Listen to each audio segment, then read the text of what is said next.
Thomas Jefferson was America's foremost philosopher of liberty, who in drafting the Declaration of Independence gives us the civic creed that the nation remains organized around. We hold these truths to be self-evident, that all men are created equal and are endowed by their Creator with certain unalienable rights. The United States is organized around that idea and the ideal of self-government as the best system to protect those natural rights.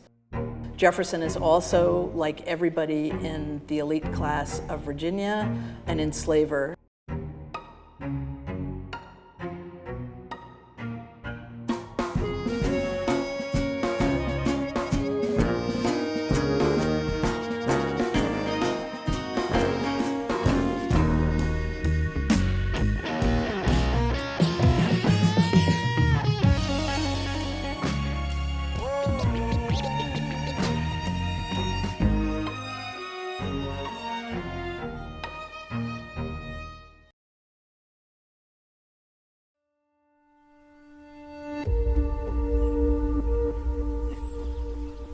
Jefferson had a couple of different plantations. Monticello is the home plantation. It's the place that he decides in an early age where he will build on top of a mountain just 2 miles away from where he's born. It's this stunningly beautiful place that aspires to these lofty ideals that was built by enslaved labor, built amongst this world of radical inequality to espouse the ideas of equality. It's a fascinating place.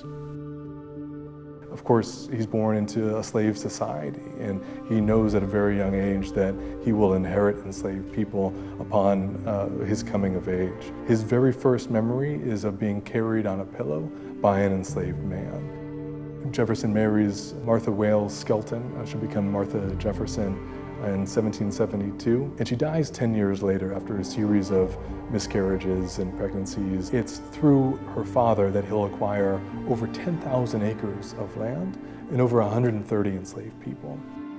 Robert Hemings is Jefferson's enslaved valet, and he's present in Philadelphia as a 14-year-old while Jefferson is writing the Declaration of Independence. They're living in the same building on 7th and High Street, what is now 7th and Market Street. About 20 years later, a little less than that, Robert Hemings is the first person that Jefferson frees. There's this real connection between Robert Hemings being present at the Declaration of Independence and then pursuing his own personal freedom later in life. The Hemings family was the largest family at Monticello, free or enslaved. 5 generations of the Hemingses lived here. And probably the most well-known member of the Hemings family is Sally Hemings. And that is because she was the mother of at least 6 children who were fathered by Thomas Jefferson. Martha Jefferson and Sally Hemings were half-sisters. She's born into slavery in 1773, and as a teenager, she will be transported to France to accompany Jefferson's youngest daughter while he's minister to France.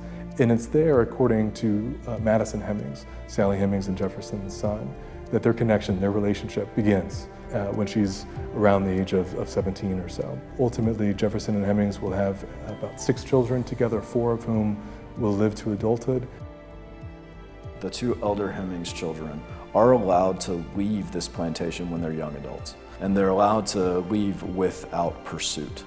This was uncommon here at Monticello. One of his white granddaughters would later write that anyone who was sufficiently white enough to pass into white society was allowed to leave. Jefferson and Hemings' youngest sons, Madison and Eston Hemings, they were formally freed by their father in his will. Sally Hemings, after Thomas Jefferson's death, went and lived in the town of Charlottesville, the closest town to us, and lived with her sons for some time.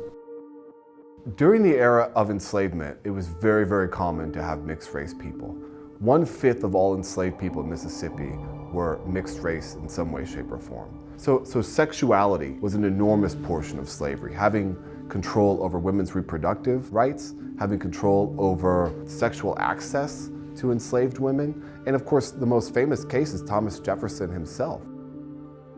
A journalist actually began writing articles to expose the relationship. So there were a series of articles written that Jefferson ignored. Many of the white Jefferson family members denied that such a thing had occurred. It was published during Thomas Jefferson's life when he was the President of the United States. It was widely discussed and widely known.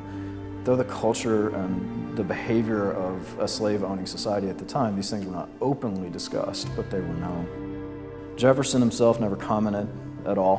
What we know about it today largely comes from the conversations of their descendants.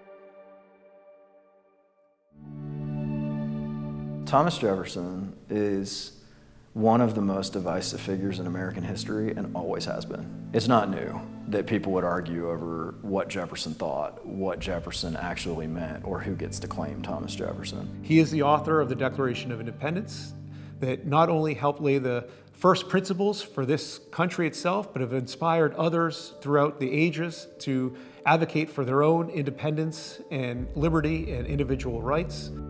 The Declaration of Independence was brilliant in one sense, and it later became a document that was very useful for African Americans in our struggle for our own freedom. We have Thomas Jefferson's final draft of the Declaration of Independence in his own hand. And it's the one that Jefferson believed was the pristine version. And he always said once Congress got their hands on it, they meddled with it, they changed words, they changed the power of the document, that his final draft was actually the best draft. In the original draft of the Declaration of Independence, Jefferson's original draft, there are 168 words blaming chattel slavery and the transatlantic system on the imposition of the British Crown. In Jefferson's final draft, he said inherent rights, life, liberty, and the pursuit of happiness. And the thinking is that Congress may have thought that word was too highly charged, that people who didn't have rights would say all rights are inherent, that is natural, they apply to all people, they apply to women, to people that are currently enslaved, to people that didn't own property. We all have these rights. And so Congress changed that original phrase, inherent rights, to certain unalienable rights. And I always wonder, would American history have been different if we'd been talking about inherent rights instead? What I want people to leave Monticello realizing is that they can hold two contradictory ideas in their head at the same time. That truth is discoverable, but also complex. So that Jefferson could be the philosopher of liberty, the enslaver, and the critique of slavery at the same time. We need to look in a mirror and think about our possibilities, our contradictions, our opportunities to overcome our own flaws.